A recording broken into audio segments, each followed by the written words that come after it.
মাথায় রাখবেন, যেই মেয়ের স্বামী খারাপ, যেই মেয়ের হাজবেন্ড খারাপ, তাকে মেরে ফেলার জন্য বিষ লাগে না, তাকে মারার জন্য কোনো গুলি লাগে না, সে এমনি শেষ।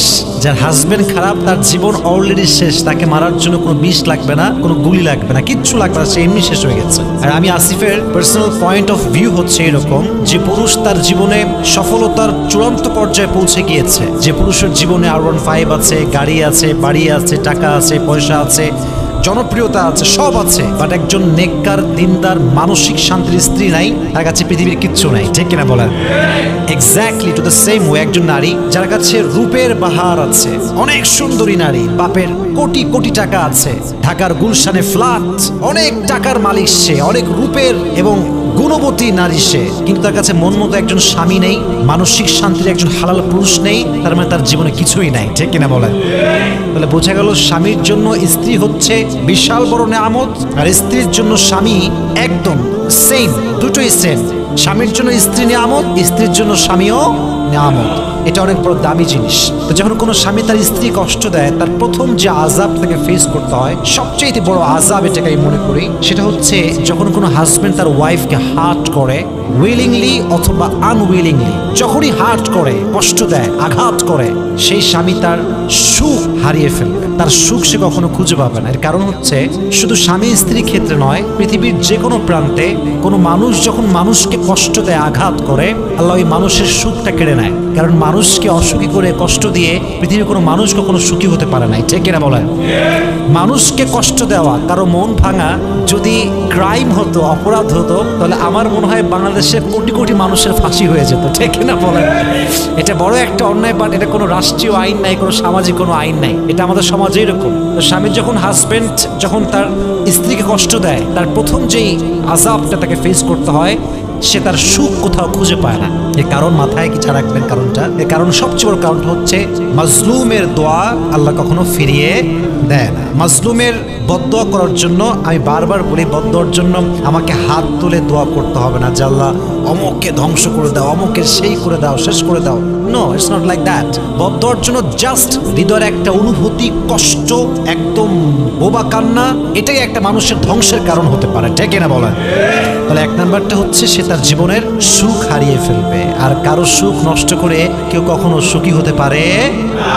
তাহলে এক নাম্বার হচ্ছে husband will lost his mental peace, সে কখনো তার মানসিক শান্তি খুঁজে পাবে না, নাম্বার ওয়ান। আরেকটা বিষয় মাথায় রাখবেন যে অনেক নারী আছে দেখবেন স্বামীকে বিয়ে করেছে ফ্যামিলির বিরুদ্ধে গিয়ে, এরকম অনেক মেয়ে আছে না? নাই? কেউ পালিয়ে বিয়ে করেছে, অথবা কেউ পরিবারকে সঙ্গে নিয়েই বিয়ে করেছে, বাট পরিবারের ওপিনিয়নটা ছিল এরকম যে he is not perfect for you. পরিবার বলেছে দেখো মা, এটা তোমার জন্য পারফেক্ট ছেলে নয়, তোমাকে অন্য কোথাও চুজ করা উচিত। পরিবার সাপোর্ট দেয়, তাও মেয়েটা বিয়ে করেছে সেই ছেলেটাকে, কারণ ভালোবাসা, অনুভূতি, ফিলিংস। কারণ বিয়েটা হচ্ছে এমন একটা জিনিস, যাকে যার ফিল হয় না সে তাকে বিয়ে করতে পারে না, আর যাকে যার ফিল হয় সমস্ত বাধা পেরিয়ে সে তাকে বিয়ে করতে পারে, ঠিক কিনা বলেন? এখন যখন কোনো নারী তার শখের পুরুষকে হালালভাবে বিয়ে করে, তার প্রথম এক্সপেকটেশন থাকে এরকম যে আমার সমাজকে, আমার পরিবারকে, আমার সব ফ্রেন্ড সার্কেলকে আমি প্রমাণ করব যে আমার চয়েস, আমার পছন্দ সবচেয়ে বেটার ছিল এবং আমার হাজবেন্ড আমার যোগ্য, সে সবসময় এটা ডিজার্ভ করে। তার এক্সপেকটেশন এরকম যে আমার স্বামীকে পৃথিবীর সবচেয়ে উত্তম পুরুষ হতে হবে, ঠিক কিনা বলেন? তো সেই স্বামী যখন খারাপ হয়, মনের বিরুদ্ধে কাজ করে, জুলুম করে, কষ্ট দেয়, সেই স্বামী কি কখনো সুখী হতে পারবে বলে আপনি মনে করেন? কখনো হতে পারবে? সে তার মানসিক প্রশান্তি হারিয়ে ফেলবে, সুখ খুঁজে পাবে না। দুই নাম্বার, এবং এটা আরো বেশি ডেঞ্জারাস, বড় আযাব এটা, যে স্বামী তার স্ত্রীকে কষ্ট দেয়, তার দুই নাম্বার আযাব হচ্ছে সে যখন মারা যাবে তার কবরের সমস্ত আযাব মাফ হতে পারে, বাট সে যে স্ত্রী কষ্ট দিয়েছে আযাব কখনো মাফ হবে না। এর কারণ হচ্ছে বান্দার হক হচ্ছে দুই প্রকার, এক হচ্ছে হকুল্লাহ, আর এক হচ্ছে হকুল ইবাদ। আল্লাহর হক হচ্ছে নামাজ পড়া, পড়েন নাই আল্লাহ মাফ করতে পারে। আল্লাহর হক হচ্ছে রোজা রাখা, পড়েন নাই আল্লাহ মাফ করতে পারে। বাট হকুল ইবাদ, যেটা মানুষের হক, আপনি নষ্ট করেছেন পৃথিবীর এই মাটিতে, যতক্ষণ পর্যন্ত ওই বান্দা মাফ না করবে ততক্ষণ পর্যন্ত আপনার ক্ষমা হবে। তাহলে পৃথিবীর সবচেয়ে জঘন্য অপরাধ হচ্ছে মানুষের হক নষ্ট করা। মানুষের হক যে নষ্ট করে সে মূলত ক্ষমা পায় না। আমরা মনে করি যে দিলাম কষ্ট, কি হবে, কিচ্ছু হবে না, কিন্তু আমরা বুঝলাম না যে এই দিন না, আরো দিন, একদিন আসবে যেদিন আমাকে হিসাব দিতে হবে, কাট করে দাঁড়াতে হবে, আমাকে হিসাব দিতে হবে যে কায় কষ্ট দিয়েছিলাম আমি। তাহলে বোঝা গেল দুই নম্বর আযাব হচ্ছে, যেহেতু এটা বান্দার হক, আপনার স্ত্রীকে যখন আপনি কষ্ট দিচ্ছেন যে কোনোভাবেই হোক, আপনার মৃত্যুর পরে আপনার যত আমলই থাকুক না কেন, আপনার সব আমল আটকে যাবে। এর কারণ আপনি আপনার স্ত্রীর হককে নষ্ট করেছেন। ঠিক কিনা বলেন? এটা আপনি করবেন না। হাদিসে এসেছে বান্দার হক যখন বান্দা নষ্ট করে, কিয়ামতের দিন আল্লাহ তাআলা তার সব আমল দেখবে, মাশাআল্লাহ, you are really able to go to the paradise, you are really able to enter in the paradise. তোমার তো সব ঠিকঠাক আছে, বাট তুমি না বউরে কষ্ট দিয়েছিলে, তুমি না অমুক ভাইকে কষ্ট দিয়েছিলে, তার হক নষ্ট করেছিলে, stop, you cannot enter in the paradise. হবে না তোমার জান্নাত আজকে, তুমি মানুষের হক নষ্ট করেছো। এই জন্য আজকে নিয়ত করলাম যে জীবনে বউ বলে কথা না, পৃথিবীর কাউকে আমরা উইলিংলি বা ইন্টারন্যাশনালি ইচ্ছা করে কাউকে কখনো আমরা কষ্ট দিব না, ইনশাআল্লাহ। জোরে জোরে বলেন ইনশাআল্লাহ। 3 নাম্বার, যে স্বামী তার স্ত্রী কষ্ট দেয়, এটা পৃথিবীর অনেক বড় একটা লস, দুনিয়ার অনেক বড় একটা লস। সেটা কি জানেন? রিজিকে বরকত থাকে না, রিজিকে কোনো বরকত সে খুঁজে পায় না।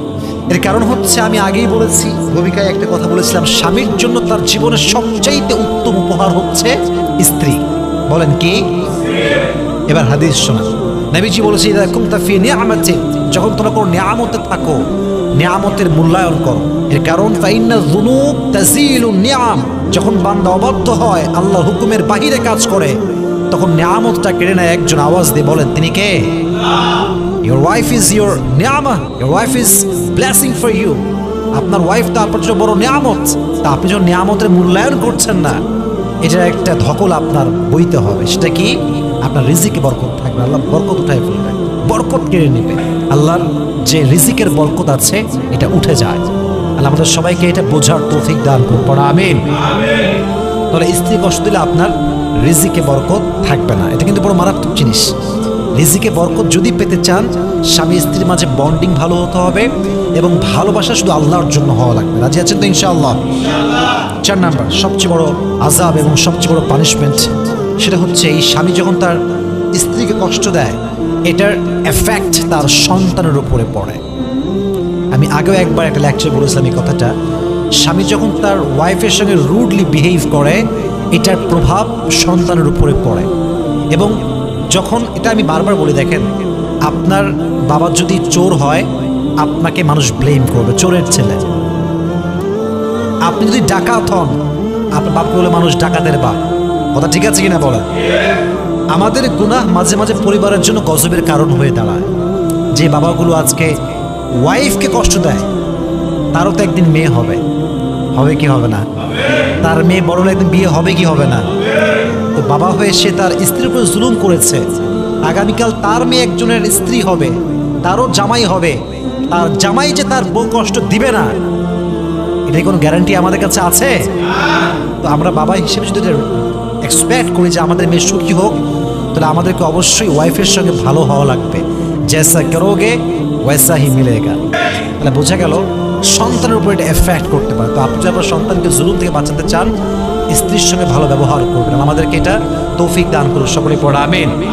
এবং দোয়া পড়তে হবে, সকলে আমার সঙ্গে পড়েন, রব্বানা হাব লানা মিন আজওয়াজিনা ওয়া যুররিয়াতিনা কুররাতা আ'য়ুন। এই দোয়া যে বেশি বেশি পাঠ করবে, আল্লাহ তাকে নেক সন্তানও দান করবেন, নেক স্ত্রীও দান করবেন। সুবহানাল্লাহ পড়েন। তার মানে জানলাম 5টা পানিশমেন্ট।